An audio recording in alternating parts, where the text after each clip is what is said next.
واخيرا خلصت الموسم الثاني من مسلسل سكويد جيم. فهل كان بنفس قوة الموسم الاول؟ وانا بتفرج كنت مستمتع جدا بالاحداث والشخصيات، وكمان النهاية عجبتني جدا رغم انها مش كاملة.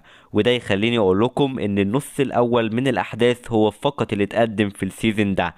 علشان كده انا مش هقدر احكم على القصة بشكل كامل غير لما اعرف هتخلص على ايه بعد النهاية المفتوحة اللي قدمها لي.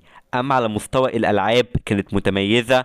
هي ما خلتنيش اكون متوتر ومترقب مصير الشخصيات زي الموسم الاول، لكن اللي اتقدم فيها على مستوى الجودة احترمته جدا. والاداء التمثيلي من الجميع كان رائع جدا. كمان عجبني جدا في السيزون ده انه استثمر في نفس فكرة انه يقدم لنا الحالة الاقتصادية في كوريا، وتحديدا في سنة 2024.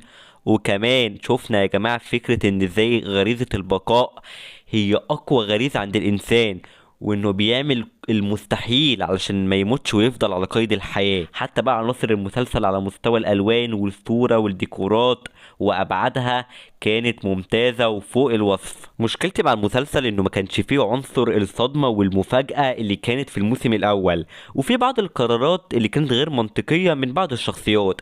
لكن بشكل عام استمتعت جدا بالسبع حلقات، وتقييمي بناء على اللي انا شفته من السبع حلقات دول والسيزون ده 8 من 10.